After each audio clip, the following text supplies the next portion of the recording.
is it. We're live. We're doing it. This is it. Here we are. This is the much anticipated, highly requested, other words to communicate excitement. I'm astonished and humbled to have won whatever poll it was that went out there for people to decide for me to be here again. It was just the social poll. The people demanded it. The people demand. They stood on our doorstep and they banged at the latches and they said, "Bring him back." Did you know that there's been a couple popes in history that have been elected not by bishops and cardinals choosing him, but by the acclamation of the people of Rome? Yeah. Wow. Yeah. That's what has happened here. No popes are sitting in this room right now. This was not by election, but just by the demand. By absolute of the listeners. Force of will. Yeah, man, you were a popular guest. Like, people just loved that episode. I have to say, like, from personally, so I listen to all the episodes. Like, after we record them, the morning they go out, I listen to them just to make sure that everything sounds amazing. I'm always the first listen. Does it feel surreal? It does, yeah. It especially, it's a little odd because I laugh at all of the jokes.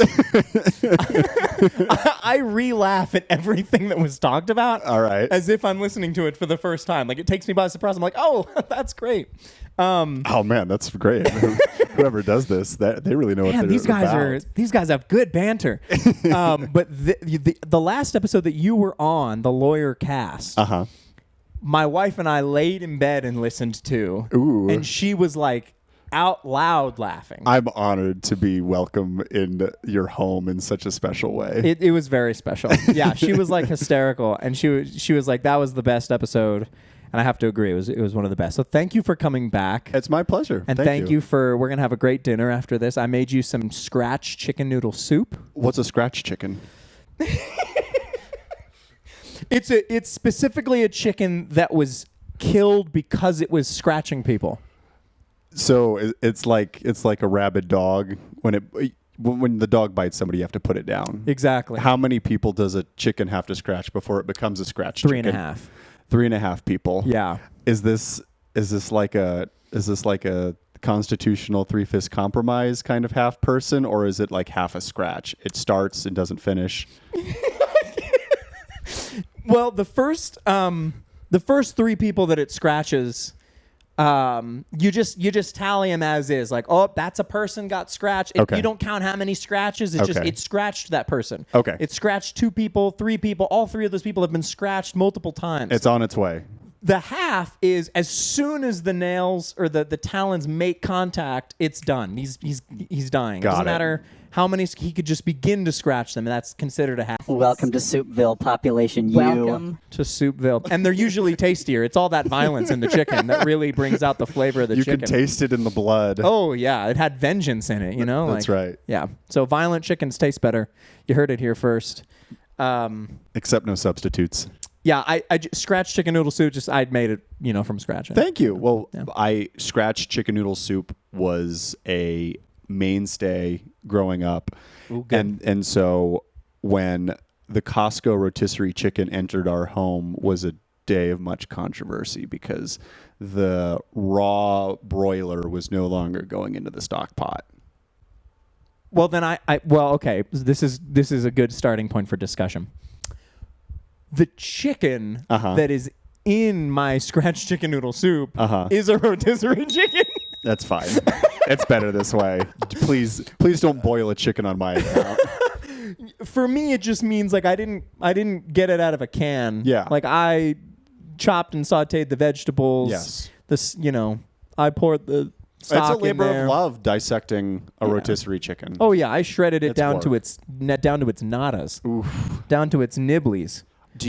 Are you a skin-ons or skin-off for soup? So, I'm glad you asked. Because the soup that you are going to have tonight is going to be so elevated.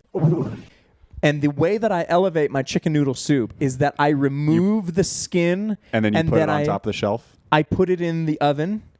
and like make skin crisps. Whoa. And then you sprinkle the skin crisps onto the soup right before you eat it. That's highfalutin. That's It's gonna be serious fantastic. technique. I was going for the low-hanging fruit of elevation of you take it and you put it up on a shelf. I see. Thank you. The soup is just up high. It's up high. Oh. It's high soup. This is low soup by comparison in the way Because that you it's have to reach down to put it in the oven. Exactly. It's low soup. Exactly. No, the soup doesn't go in the oven. the soup doesn't. The skin. The skin. Yeah. Low skin. It's mid soup and low skin. Low skin, high soup makes for mid Pretty scratch. all right. Pretty all right soup. That's all right. I think the worst thing soup can be is pretty all right. Unless it's the Nacho Libre like jar of mayonnaise into the frijoles. Have you seen Nacho Libre? I have, but I don't remember the jar of mayonnaise into the beans. So he's when he's still cooking before he has Lucha Libre money, he is making meals for all of the brothers in the monastery. Right. And he has this stock pot of simmering brown fluid. And his recipe Worst description of food. and Jack Black's recipe calls for like a ladle and a half of mayonnaise, and it has the perfect when he scoops it out. Of course, then it's replaced, but he brings out the nice salad bowl for Encarnacion. Nice. Yeah. Very good. Is it mayonnaise really that he's putting in there? Because I feel like what I feel like what it should have been is like crema, right?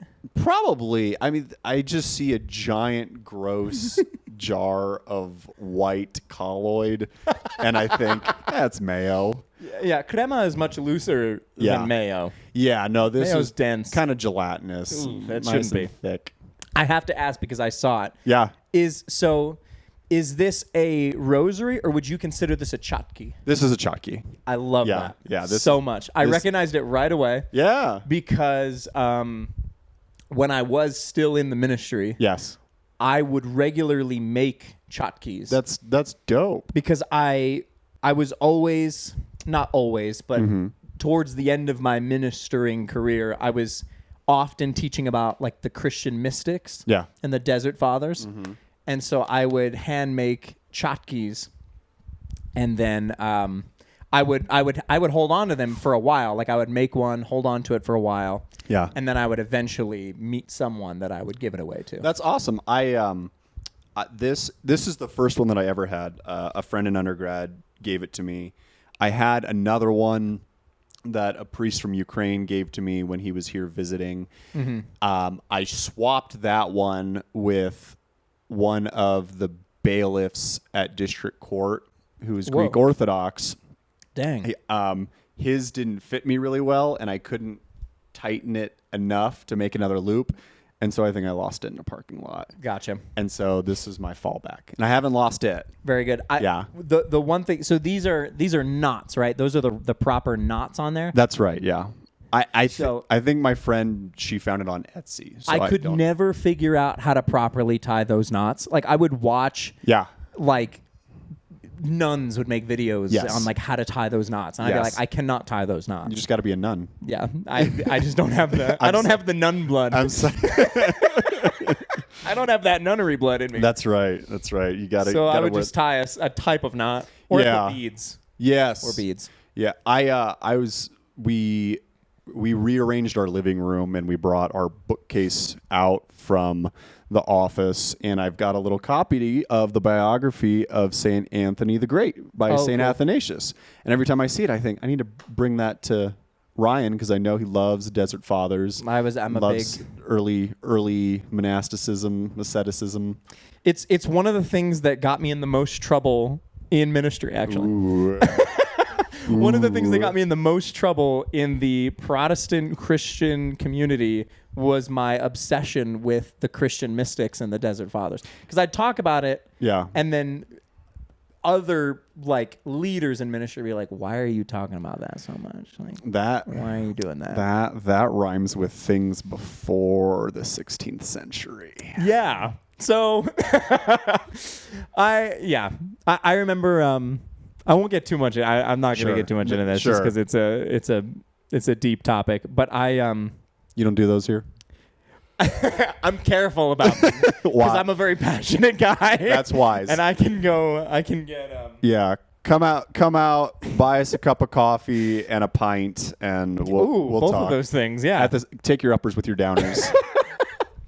I used to be an associate pastor of a church years ago. Yeah. And the senior pastor who had hired me came into one of the services while I was talking about the Christian mystics. Yeah. And he just heard me say the word mysticism Yeah. and like fired me a week later. Whoa. Yeah. Was there a conversation like I heard you say the word mysticism and I tallied it 12 times during the rest of your message? Well, what's funny is he what he said was like, I don't think the people that you're talking to are ready for that.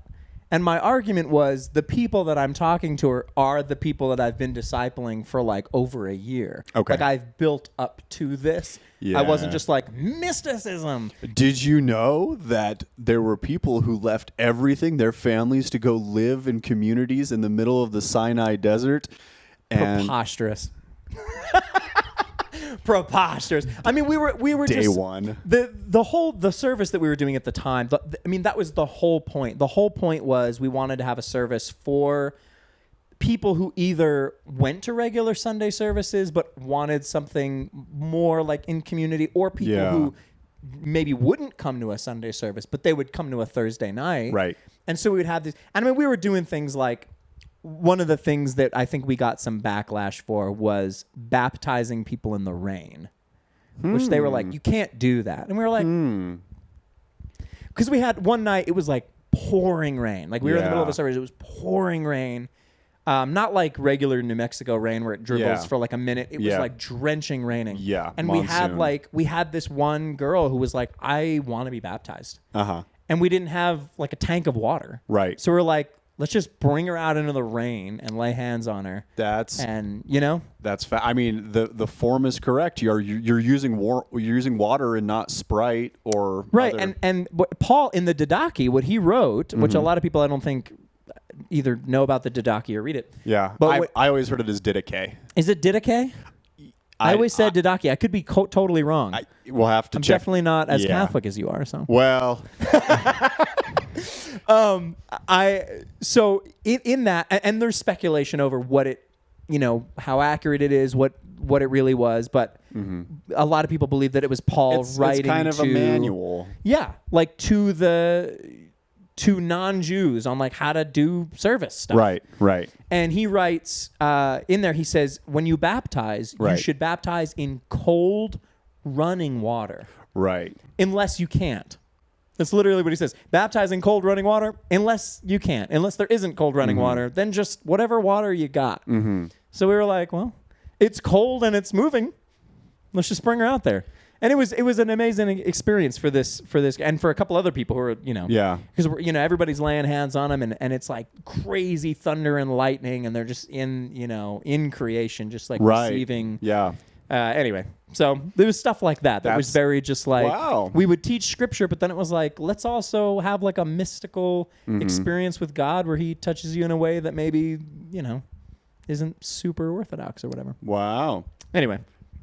So, chotkies. There you go. So, chotkies, that's right. In Greek, Aren't they kombuskini? Kombuskini in Greek. Oh my gosh, yeah. I can't believe I just remembered that. Yeah. Kombuskini. Yeah. I liked that name better just because it's funner to say. It's a lot of syllables. Yeah. More syllables is more better. It makes me think of, is it the Sand People in Star Wars? Mm-hmm. So whenever I'd say it, I'd go, kombuskini. Oh, well, there's the Sand People and there's Jawas. Jawas. It's the Yeah. Jawas. Yeah. The Sand People are the Well, those are, Tusken Raiders. Tusken Raiders. Well, I are think... they all different species? Well, I guess they're all Sand People. They are different species because the Jawas are little dudes and they work with machines and, I guess, run a pawn shop on wheels. And they're not as combative. No. They're And more the merchant-oriented. Yeah. And the Tusken Tuskens Raiders are very combative. Yeah. Very territorial. More pillage and raid. Yeah. Yeah. But I guess when I think about it, I'm like, would I call a Tusken Raider, are they the Sand People? Or is it like there's all the Sand People and they're broken into groups? See, I think the line is Ben Kenobi says these are the marks of sand people. Or excuse me, no, these aren't the marks of sand people. They move in single file so as to hide their numbers. These are the footprints of Imperial stormtroopers. And I would have thought that he was. Oh, so that would have been Tusken Raiders then, because they're trying to Yes. figure out who committed this atrocity. Yeah, who killed Uncle Owen. Yeah. I always thought is it Aunt Peru, like the country Peru?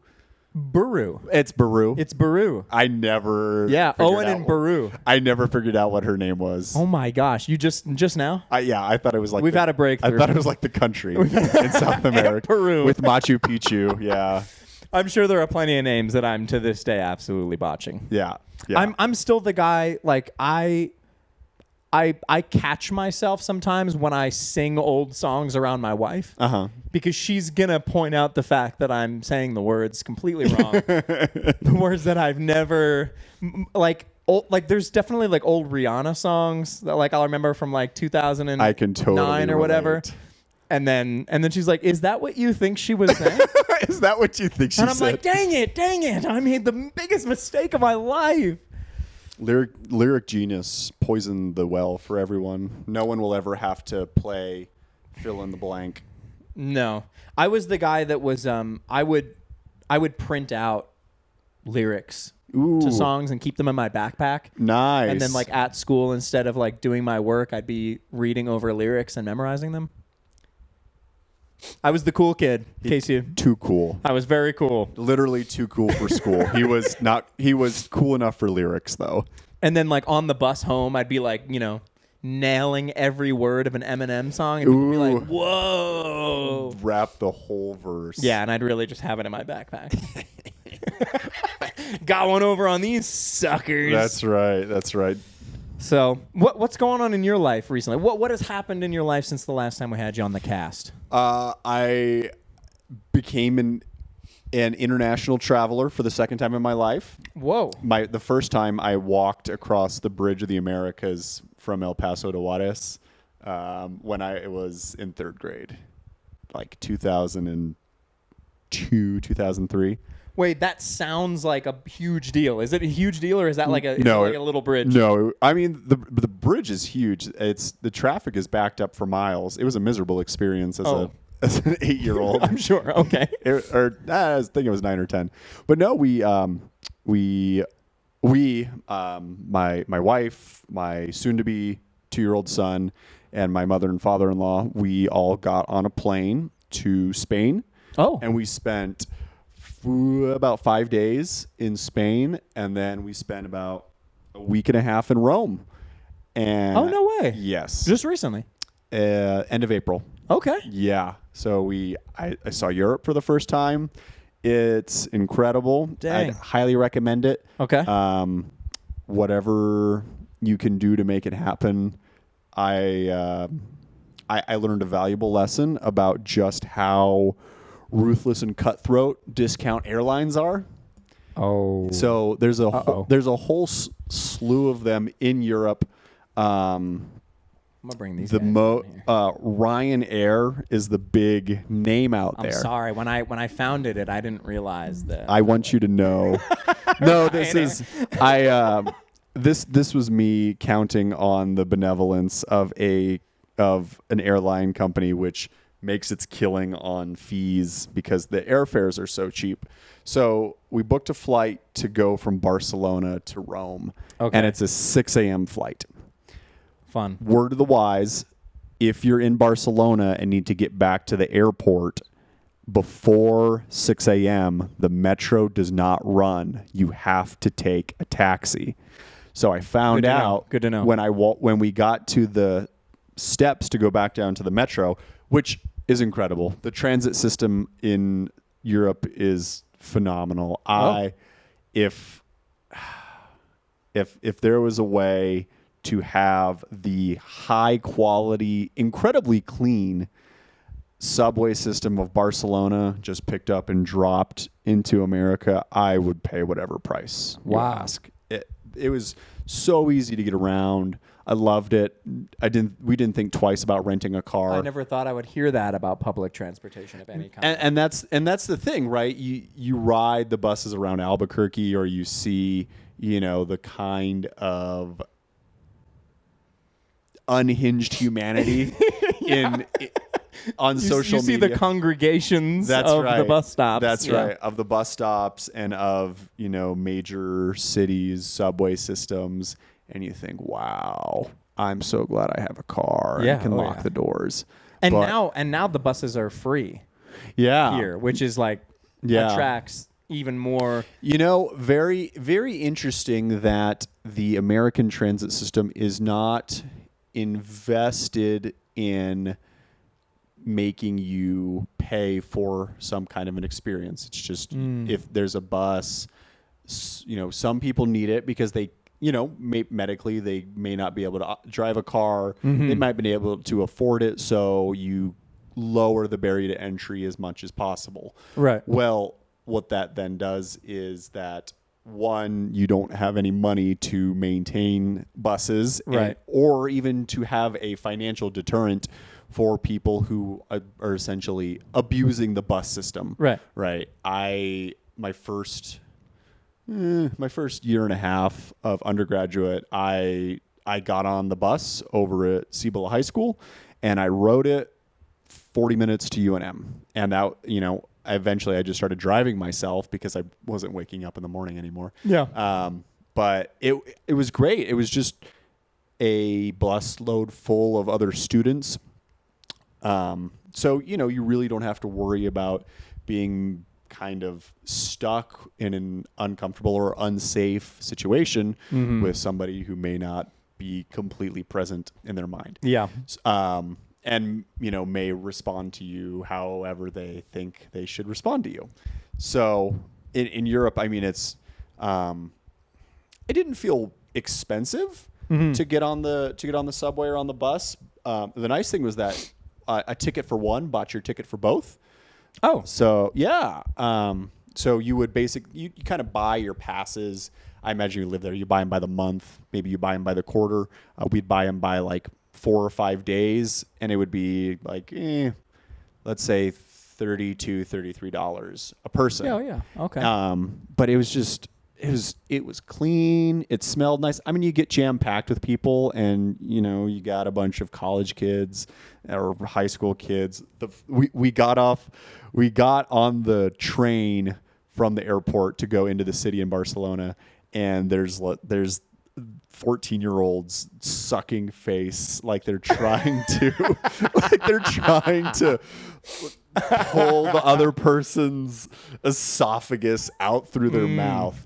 Yeah, they were pretty unabashed. Got it. There's a lot of romance in other countries. That was the only one I saw on transit, which was so unapologetic. But I guess that's the trade-off, right? I think I would rather. I'd rather watch face sucking than watch someone do fentanyl on the bus. Yeah, I think that's a worthy trade. If I had to pick one, that's worth $30. Yeah. But no, part of that is you do pay for someone who's going to clean and maintain, and another very European thing was cameras everywhere on the corners of buildings, at major intersections, and not even just traffic cameras, but like you'd see in a supermarket.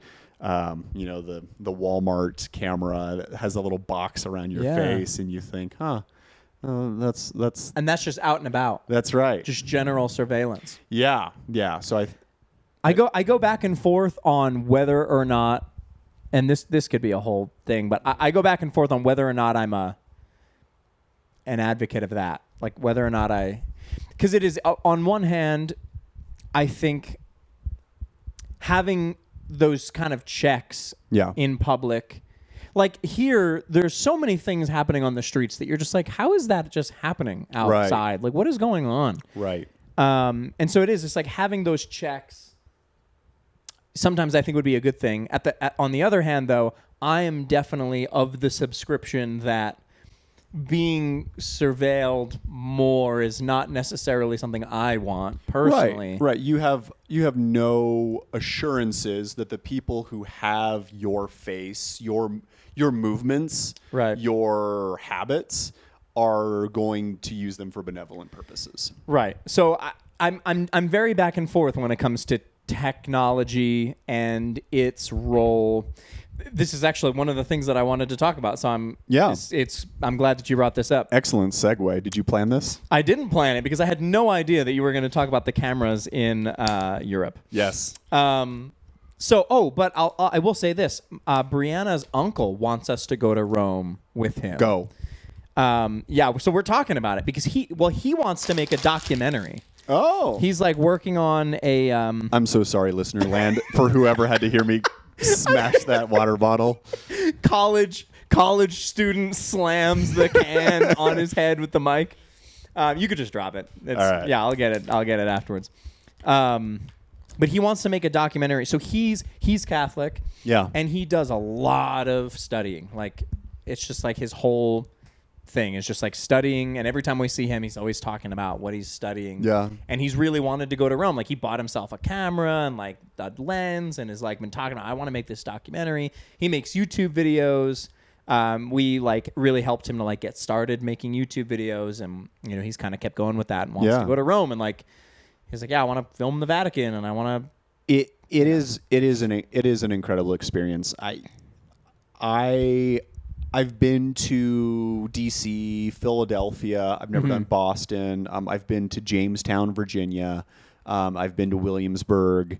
I've never really done Alexandria. But I've been to, historic Gettysburg, other American. Man, you're an all-American. Historic. I like to think that this is one of the perks that comes with growing up in a military family. Gotcha. And having, I think that my penchant for or obsession with military history and militaria, I think I just inherited from my dad. Gotcha. And so, you move around all over, you get a few opportunities to go see some places. Yeah. But European history, this is on another caliber, right? You can turn any city block in Rome and instantly walk into a church which is over 600 years old, which was commissioned to be built by the Duke of Vice Prince so-and-so. Yeah. And, this is where this cardinal is buried and this duchess is buried, and their tombs are just there on the other side of the grate. And it's kind of uncanny and overwhelming. Yeah. I wonder, sometimes I'm getting away from what I thought I was going to bring up, but I'll get there in a second. But on that topic, I wonder sometimes why things in the Americas feel kind of temporary. Like it is. Like when you go to other countries, it feels like there's like these crazy historical, things feel like they stood for longer. Right. And here it just feels like, do we just keep bulldozing over everything and rebuilding? Like there are places, you mentioned, there are places where there's some history. Yeah. But that's not everywhere. It's like there's so many places where everything is very temporary. Businesses are constantly just cycling out and becoming something else. You're not going to turn a corner and see anything crazy. Rome is especially good at this because the stone streets you're on are the imperial streets. Right, like that. Like, oh my gosh, we pave a road and you got to fix it in like 2 years. That's right. I mean, you walk past obelisks with Caesar Augustus carved into the bottom on the other side from the hieroglyphics. You see buildings which have watched empires come and go. And like I said, you walk into a church that's older than some of the first Anglo colonists in North America. Yeah. It's so I think it is a virtue of scale. There's nothing I can't. Maybe the Basilica in DC, the National Shrine of the Immaculate Conception, comes close to capturing a church which gives the sense of looking up into heaven the way something like Baroque and especially St. Peter's Basilica does, but it's unbelievable.